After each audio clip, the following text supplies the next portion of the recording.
Welcome to Innovate and Educate Creative Bulletin News. I'm Yvette Foster, and I'm so excited to present to you, future primary teacher, this format where you're going to be able to learn more about innovation thanks to the contribution of very experienced primary teachers that will share with us their active methodologies and the way they try to encourage their students to be more involved into their learning to learn process. So, are you ready? Let's take off and learn.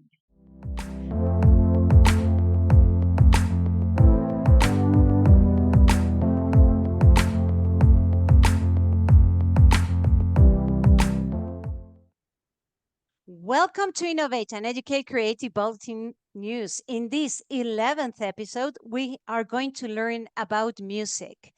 And for that reason, I have invited Lorena Fernández Gónzalez. Lorena is an experienced music teacher, violinist, sorry, and a communicator. Her goal is to create a network and journey towards a better education through active listening of the educational community and ongoing learning. Thank you, Lorena, for being here. I'm delighted that we're going to learn from you today. And well, welcome again. Thank you for your words, Yvette. That's my pleasure. I'm very grateful to be here in front of you. Thank you. Now, thank you very much. So let's begin, if you don't mind. All right. Okay. I would like to know what led you to become a teacher. Well, I would start saying how I started to study music because it's a little bit funny. When I was 7 years old and I was at the school, and I had something very important to say to one of my classmates. So it was a break-in time, and I tried to chase her because she was in advance outside, and suddenly she went on the right and went inside one classroom, and I chased her, and when I caught her I said, okay, I want to tell you that I have a new Barbie. And suddenly I heard a noise that was a button, and I look in front of me and a conductor was there, and I look and I was surrounded by many people, so I was in the middle of a choir, but it was by mistake. Wow. So okay, I started to move my mouth, and I finished alive in that rehearsal. And when I arrived home, I said to my parents, I want to be a musician. I am in the choir. So I started to study music in the choir. And 2 years later, because of my conductor, the conductor, many times he brought the violin to the rehearsals, and I fell in love with the violin. My parents asked her if I was able to study music because if I had skills. And she said that yes, that it was ready to start. So I made my test to be inside the School of Music, and I started. I studied all the superior studies. And when I was studying the postgraduate degree, at the same time, I was with the certificate to be a teacher, the actual master. It was just to have something, because I remember my parents telling me, Lorena, in mind that you hurt one finger, so you have to have this certificate. It will be great for you because maybe you are not going to be a violinist. And I said, okay, I want to do it. And I remember I didn't want to be a teacher. And when I was in the first two lessons in my practical teaching, I fell in love immediately because I discovered that feedback with the students, and it was a good atmosphere. And I consider myself like a shy person, but then when I was in the classroom, everything changed. It was magic, and I could connect with them, and they listened to me, and it was so sympathetic with them because of the problems. It was real life in the high school, so it caught my attention, and I really wanted to be a teacher. So I did the public examination and I passed, but without a permanent job, because it was in 2006. I was 24 years old and I didn't have any points because it was the first time. So but I started to work, and 18 years old, I continued. So it captivated me, and it was in the practical way. So it was like this. I resonate with you because some, in a way, Nothing related to music, because I admire all musicians because I don't have that talent. It's okay. I have other ones, but when you are saying that thanks to being in your practices, you were able to Mm. fall in love of what teaching is, something's, and then probably you got all the theoretical framework that is necessary, but it's important to experience it, to step in a classroom and be around children or teenagers, and sense how things can get into, and what challenges are going to be you're going to be facing through, because each day is different and Yeah, because challenging. yeah, the point of view I think is different when you're a student and when you're a teacher. And I didn't have the idea of what to be a teacher was, because I remember to be in my school in the music lesson, and everybody was doing another thing. Nobody was paying attention to the teacher, so it was a disaster. It was dreadful. So when I had the opportunity of being the teacher, everything was different. So it was this what captivated me. Yeah, you assumed your role, your teaching role, like, okay, this is what I want to be. I like your story. Really, Lorena. Thanks for sharing. All right, You're good. Well, welcome. yeah, now talking about teaching, all right. What do you think are the skills that a good teacher should work on, to become a more competent facilitator? Because nowadays we're not just, providing information, but we need to be mediators, facilitators, conductors too, So, what's your opinion about this? Yeah, conductors like a leader. No, you have to have the control of the classroom. Yes, I think the very important one is communicating skills, because you need to sell knowledge.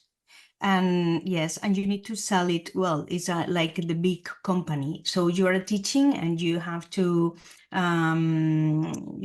try to transmit the knowledge of music in this case, and they have to buy it. So they have to be paying attention to you. So with communication skills, like for example, I think confidence, you need to be confident. They need to analyze you, because from the first lesson, they are always analyzing the teacher, and it's like they know a lot. They can know about you just because the way you move, in the way of acting, the way of talking. And so the first lesson is very important. I always practice a monologue for the first lesson, and it's like very, very enjoyable. And so I promise then to be happy in my lessons. And finally, at the end of the course, they have to tell me if it was right or if I was a liar. And I think this confidence to have the control of the lesson is very important, always with a humble way, in a humble way. Yeah. To have the empathy that I was telling you in advance, listening to them, because many of them are not used to be listened. So it's very important. And respect, to be a respectful person. So you are like them. But the only difference is that you have to put grades. So, but the last thing, we are people, so we are the same. And in order to be a communicator, I would say that playing the right volume, the pitch, the pace of your voice. So that's very important. They tell me that, for example, my students, I ask them a lot of times that just to know my mistakes, just to improve, because I really want to improve in my lessons. So I ask, what do you think about my classrooms? And they say, you catch our attention. And because of your way of talking, and this is very important. I say, okay, so these things that I'm telling you, Yvette, are things that my students tell me. So because I listen to them, and I think it's very important, knowledge as well, because I think we have to be a constant learner and just to be the example for them. So many times, for example, I'm reading books or interviewing someone, and then I transmit what I learned about this interview or about this book to my students. for example, if it's an English lesson, I try to read it in English or translate into English and just to, for example, to comment in a speaking way. And if it's music, I try to say this just to catch attention at the beginning of the lesson. And then we start, and I can connect this topic with something that I'm going to explain. So I think knowledge, there is a problem with the permanent jobs, and sometimes is that many people are very relaxed after a long time. And no, we have to be, because life is changing all years with technology and with all the things, so you have to be uploaded, I think. Yeah. And when you were mentioning the importance of listening to them, at the same time, I also try to practice it, is to listen to what is happening to me, deep inside, with what they are sharing, because sometimes it's and I want to be honest, sometimes it's hard to be there for them, like with your five senses, or try to obviously you can leave your thing, if you are going through a situation, well, you leave it apart, you say, okay, what happens in the room, it's what matters. But it's also like, okay, I am here with this active listening training, that I'm here for you. But sometimes it's good to realize that we cannot be, like, talking about perfection or overachievement, because sometimes this is like, in a way, the system is, and that I can understand, we need to be like efficient teachers. But sometimes, because we have other things besides teaching, that is what really matters, it's hard for us to work on that active listening. I don't know if I'm making myself clear, or I'm just, Yes, of course, of course. And we are different generations as well. So, and we cannot like everybody. So I think when you have, for example, 24 that are with you, the 25th, that is a little bit naughty, is going to be with you because of the strengthness of the group. So I think you have to feed as many people as you can to be with you, and then this power is wonderful. But you cannot like everybody. No, not at all. And then the importance of what you were saying, of the motivational, activity that will, catch their attention, that can hook them into what's coming later, that maybe it's, a little more mechanical or more, academically challenging for them. But, it's a good way to get them into, whatever you are trying to teach. I love it. And for example, Yvette, we have a musician, as a musician teacher, we have just 2 hours per week. So it's not a lot. And it's a shame, to be honest. It's a shame, but what do we do? Or what I do?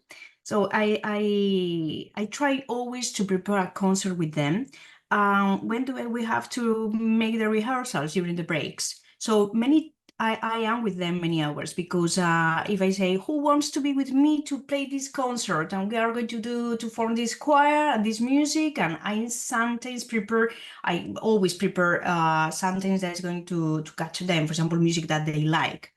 You have 30 people in the breaks, during the breaks. So they really want to play music. They really want to, even if they don't study music in the School of Music, but they like, because they can play the xylophone, or they can sing, or they can just dance, so they can do something, or with the rhythm. They are with you during the breaks. So that's important, because you are generating a good atmosphere in the high school, that it even if you are not the teacher of the other groups, they are going to know about you, because they say everything. And they are going to say, bye bye Lorena. So this atmosphere is very good, because I feel so well that I really like to go teaching every day. And music is a language. Yes, a universal language. A universal language. It doesn't matter if it's in English, in Spanish, in Chinese, or without any lyrics. But that's the magic, that, like, in a way, you are magicians, like, maybe not everybody, likes music, but it's a way also to communicate. And for example, for those students that are shy, or that or are more like interpersonal, more that with this fantastic insight that is hard for them to share. Yeah, for sure. Music can be a magnificent way to Mm-hmm. project that out and share with others how they feel, what they think, and what's their vision about life. That's why I really admire music teachers. I have most always yeah, most of in the Mexico. cases, Yeah. sorry. No, please. Most of the cases, Yvette, these shy students are the first to raise their hands to come to the breaks to play music. Huh? So, Yeah. It can be therapeutic too. yes, of Like course, yeah, of yeah, course, for awesome. everybody. Yeah. No, when I was telling you, sorry, about in Mexico when I was a child, that it was yesterday. All right. Like my music classes were like singing, Uh-huh. just singing. In primary, it was singing the typical Mexican folklore.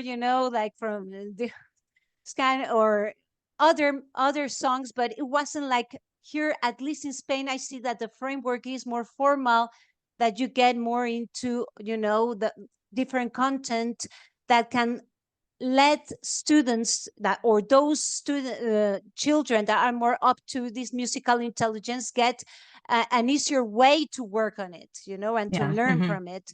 So Mm-hmm. that's why that's why when I was telling you about my admiration, that's the reason, you know. Yeah. Thank you. Okay, but Mhm. it was yesterday. It didn't happen like 40 years ago. It was yesterday. Okay. Yes. Okay, okay. Okay. It was the Yeah. same for me. Oh no, no, for sure. You're younger than me Well, for sure. well. Yeah. Now, because I have also, enjoyed your podcast, and I have, I get this vision of you, like you're a very culture enthusiast, Yes, for right? sure. And when we talk about, these challenges that we also have as teachers to generate in our students this critical awareness of how, you know the cultural influences can provoke a crucial impact on the way we think, we feel, and we act. What's your opinion about this? Wow. Because mhm, Yeah, I would say that it has not to be just teachers, but also families, because in a week we have 168 hours. And in my case, if I am a musician teacher, I'm just 2 hours with them mm, during the week. So I can connect with them, but it's not enough. So the rest of the job had to be followed at home. And so we need to be examples in all the moments. I remember now, while I'm talking to you, that one mother told me once when I was pregnant, and she told me, when you're a mother, you are a better person. And I said, hmm? And I remember this sentence is one that, these sentences that are forever in your mind. And that's true because you try to be always the best example for your child. And as teachers that we are, we need to be the best examples for them. So, for example, in the classrooms or at home, we need to have books. We need to read books. We need to do. I remember my aunt that told me once, Lorena, children don't do what you want. They do what they see. So if my child looks at me reading and working and trying to promote to be a better person, is an example for him. You don't have to say you have to all the time, even if I do, but but at the same time you have to be like a correct image for him. mm. So no, yes, in the academic contest, if not in the houses. So that's difficult. That's a difficult, a hard task because sometimes you look behind them, behind the students, and you can't understand them. Why they don't have this cultural atmosphere around them, and it's because the houses are their houses, so they have problems there and many things that are not good. So, as teachers, when we are in the classroom, we need to transmit these, for example, try to read this or reading aloud in the classroom. Sometimes I go with this book with Oliver Sacks. Mm-hmm. And I try to read about the music words in your head, and they are fascinated because of that, and they are like, oh my god, I'm freaking out. Oh, that happened, that you can hear something in your ear. Yeah, yes, like a radio. Oh, what? And this is about neuroscience, and I catch the attention, and it's taken from a book, so I think Mm, that's an example. mm, mm. I would No, say that. and actually, what you were saying, like culture begins at home. It's Mm-hmm. it's true. In my, for example, in my case, here at home, we're bicultural because I'm Mexican and my partner is German, and we live in Spain.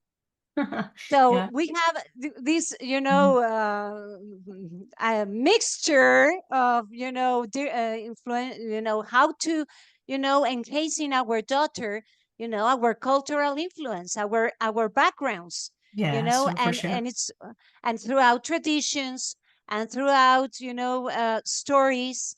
And well, because we are very fortunate and we can, visit our families in Uh-huh. our, we can go to Germany, we can go to Mexico, and we can learn more about it.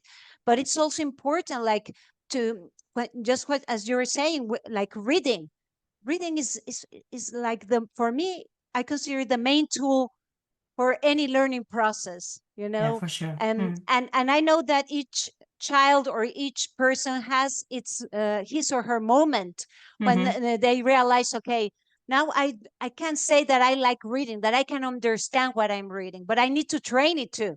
Mm-hmm. And when you were saying with that, comment from that mother, when you were pregnant, like, it's true, like when we are parents, when I was teaching before becoming a mother. And then I realized that when became a mother, I was more patient. I was, Yes.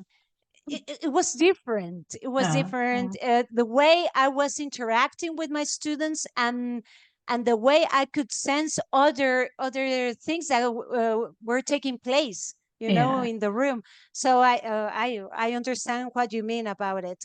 Yeah, I can see lots And of books behind you, and I love it yes. too. Like, yeah. And it's not just reading. If not, for example, here in Asturias, we are very lucky because we have a wonderful landscape and we can go for a walking to do many routes with them.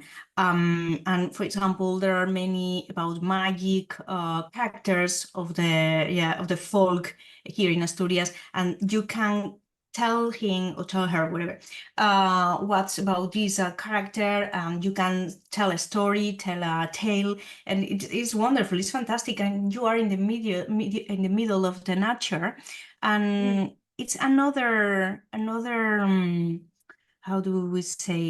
It's another lesson, a yeah. fantastic lesson. It's a lesson of the life, I think, and sports. For Mm, example, if I like running, so he always say, "Mommy, are you going to run again today?" Yes, but aren't you tired? No, I'm not tired. And if I am tired, I have to do it because it's a substitute of a pill for me yeah. because it's very Yeah. important. So to be a sports woman and to read and to eat healthy food is everything is a culture. I think it's a way of living. Mm. Oh, Mhm. totally. Oh, yeah. Yeah, yeah, yeah, yeah. Yeah, my mother's from Asturias too, Ah, so mm. I understand what you mean about the magic and having that opportunity to go to the woods and explore the magic and the typical legends maybe that Yes, you yes, the have. Oh, so Trasgos, Shanas, yeah, yeah, yeah. yeah, That's yeah. So fantastic. That's fantastic. yeah. Mhm. Yeah. All right. Now let's talk a little bit about innovation. Mhm. Because nowadays, we have to keep in mind, like, that as teachers, we need to teach, but we also need to enhance in our students the learning to learn. Mhm. Now, these metacognitive skills that are Mhm. necessary, that also this the development of social and emotional skills, and the learning by doing, Mhm. because for me, like, from the all these elements that I just said, the learning by doing is like the key for making the others happen, But I don't know what's your opinion about this, about how we with these active methodologies we can innovate. We can really innovate because we talk a lot about innovation, but how can we really innovate? Uh, Oh, I wouldn't say innovate. I don't know why that word is sometimes it disturbs me. I would say that all of them are very interesting to have in the lesson.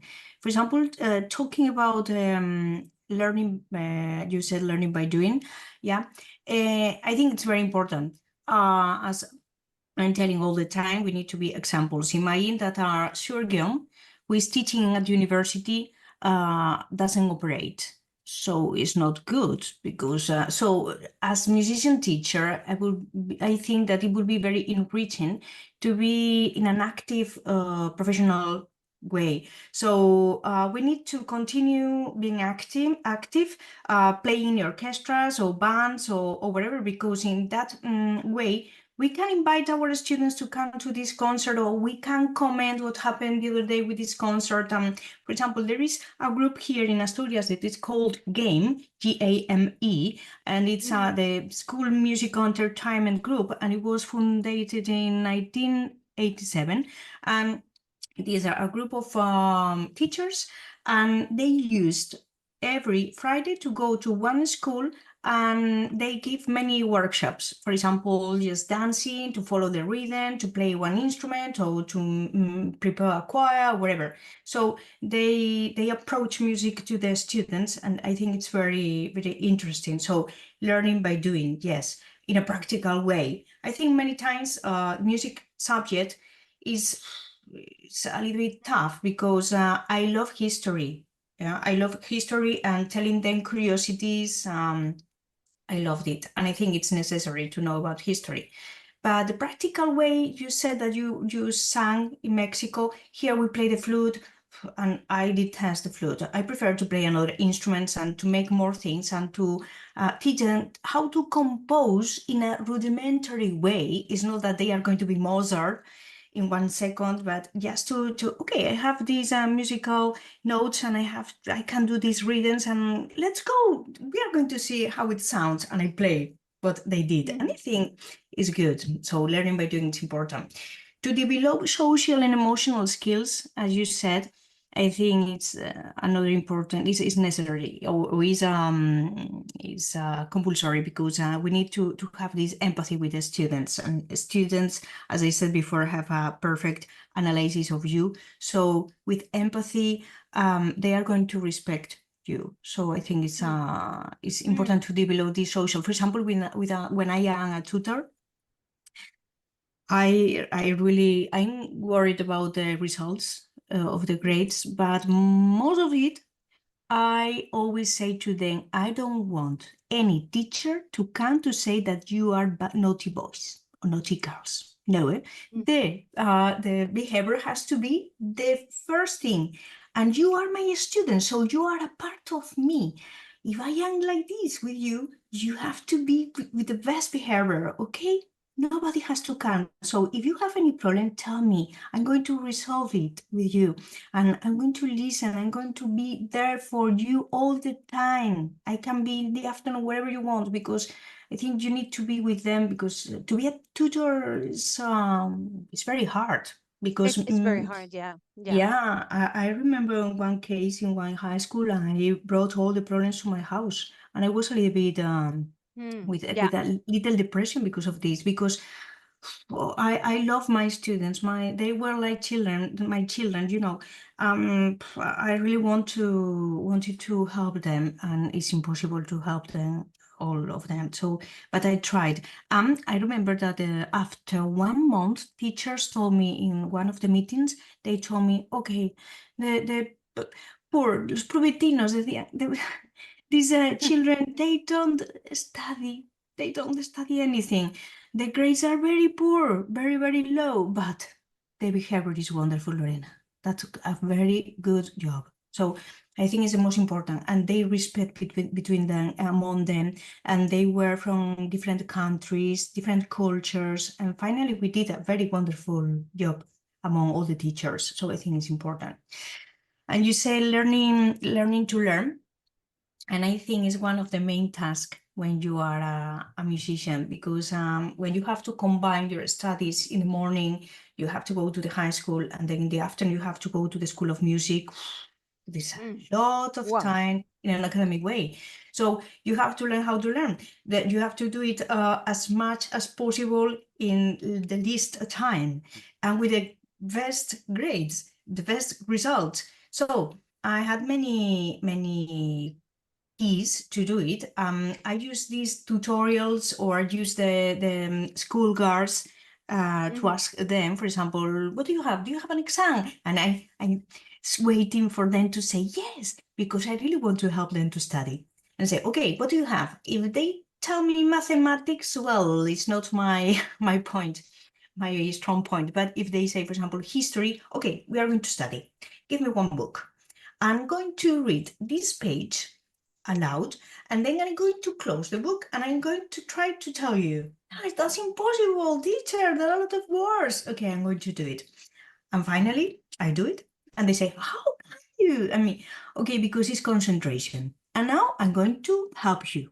Okay, you are reading and you have, how many paragraphs do you have? 5. Okay, so we are going to write down one word next to the first paragraph. So this word summarizes the total paragraph. Yeah. And then you just have to remember 5 words. And it's like when you take a cherry and then you have a bunch of cherries. That's the same. So, wow. And they love studying in that way. And so, learn to learn. Yes, I did it. I had to do it. And finally, I tried to transmit to them.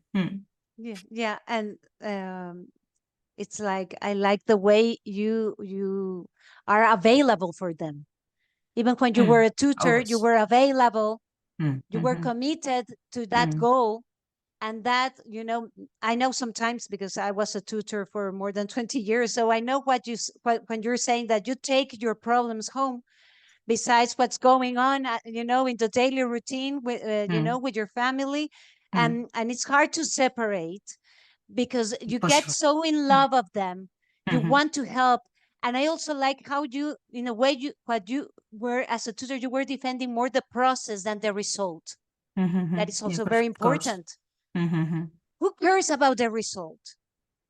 Yeah, it's well, in a way, yeah, but for some of them, it will take longer to get mhm, into mhm, a, the best result they can give, not the expected one. And I think that's a huge difference. um and then when you were sharing about your duties, when you are trying to help them to learn how to learn, is like, as teachers, we always have to be learning. And and I like that, because when you were saying, I was, when I was a child, I was, I had to study at school, but then I needed to find a strategy that could help me, to study faster, to be more mhm, efficient, because my mhm, passion was there too. That is music, and music can be very demanding. mhm, So probably that has built in you a special way of, assuming or facing challenges, mhm. right? I don't Of know if course. yeah, I don't know what you think about this, but yeah. Yes, Like, that's true. And mhm. many years later, when you find one of your students that you said one sentence and they remember and they tell you, it's like, oh my God, I cry. Because you caught their hearts, and that's incredible. That's, I Yeah, think, it's very touchable. Yes, to be a teacher. yeah, yeah, you get more rewards than you can think, when you are there, when you are present, and you are there for them, right? I would like to ask you about English, because you're a music teacher, but you also teach music in English, or you have taught English, music in English, right? And what have been the advantages of having English as a second language, or as a foreign language, in your profession?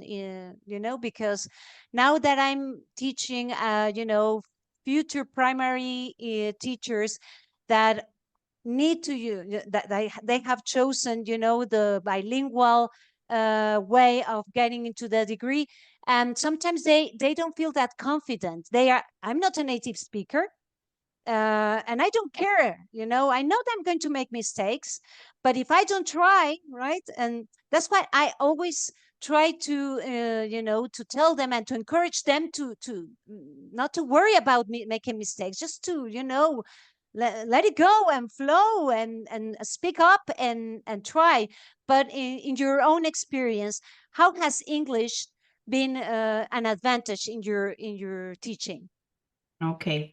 Yeah, that's sure what you said, because I think 90 something percent of English speakers are not native in the world. So I think it's a universal language as well as music.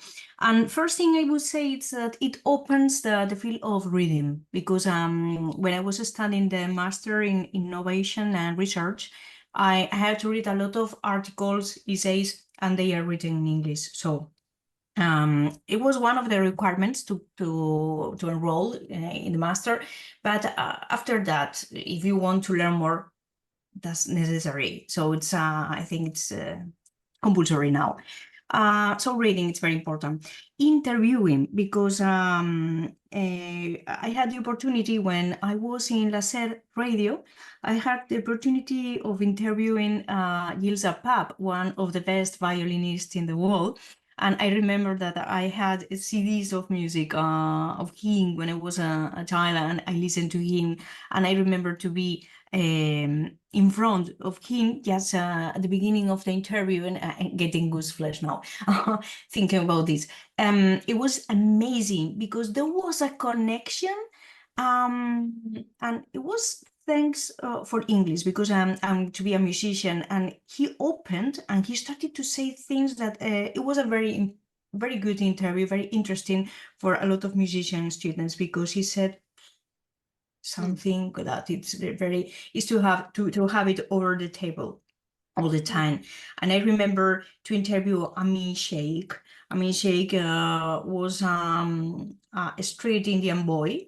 Um, he wrote a book, and he's making lectures, conferences around schools and high schools about what he lived, and it's very tough. And he was saved by Sneha Zadan, was the name of the house where finally he lived.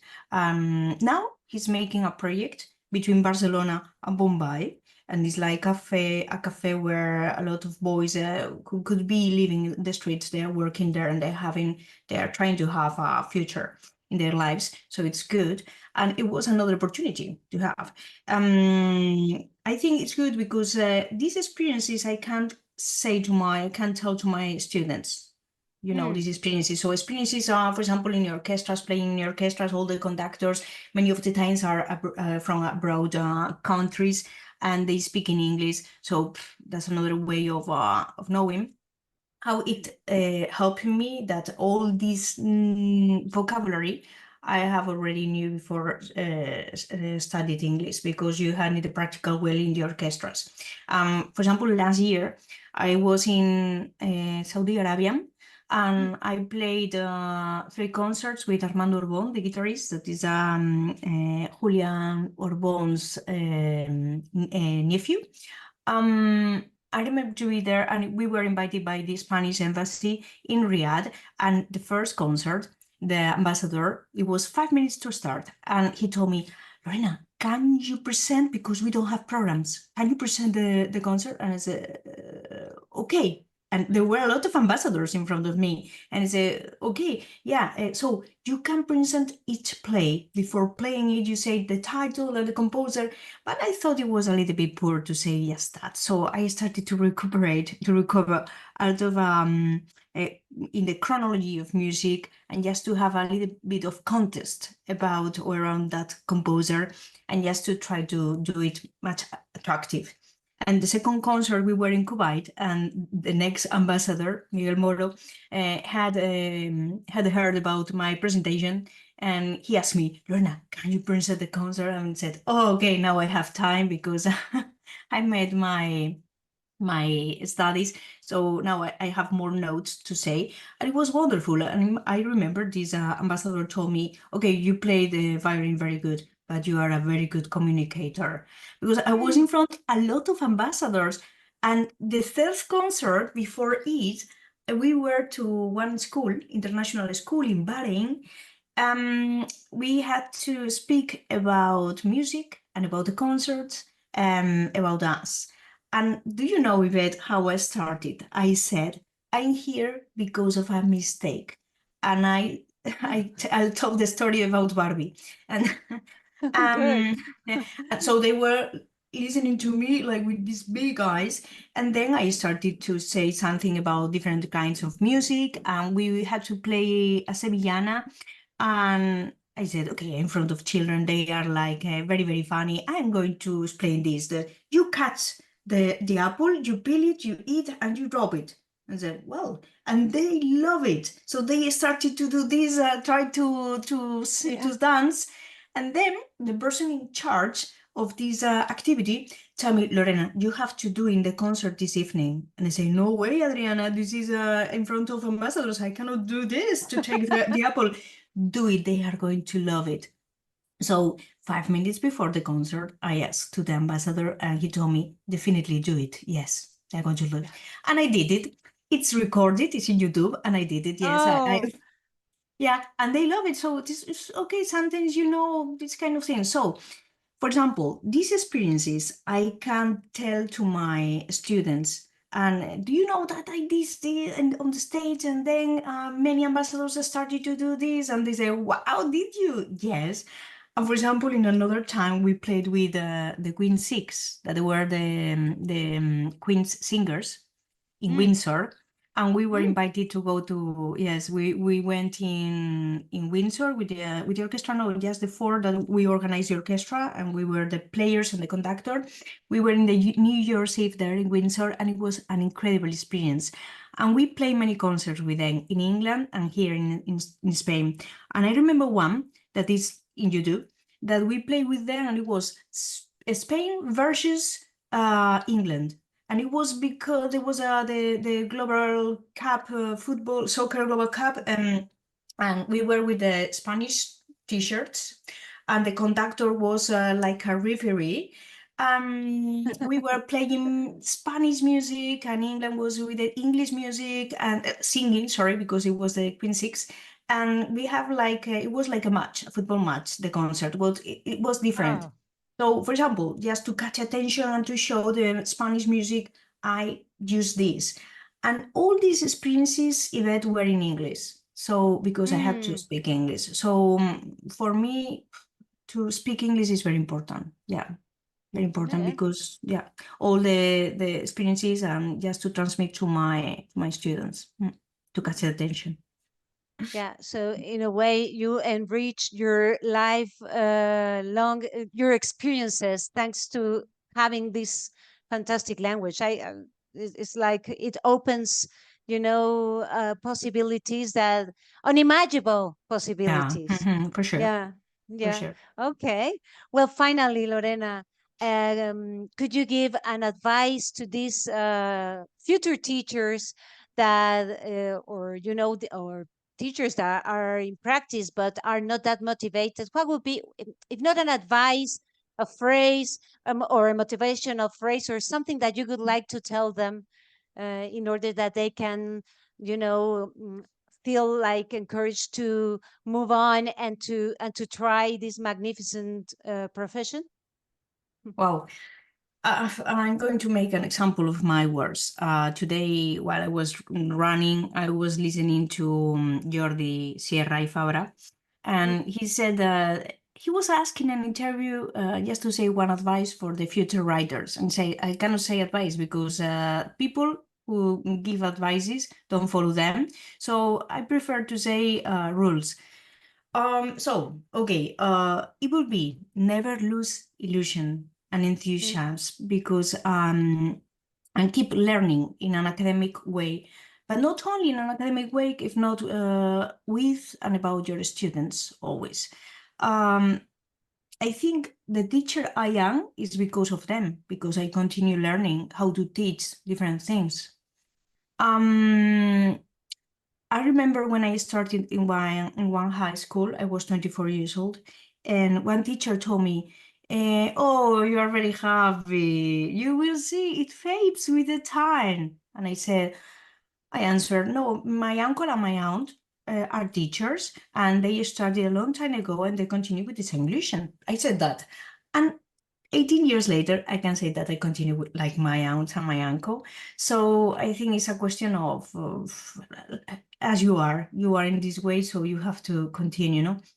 And one important thing is responsibility, because as I said before, there is a problem with permanent jobs. Imagine that we will have a camera recording our lessons. It will be different.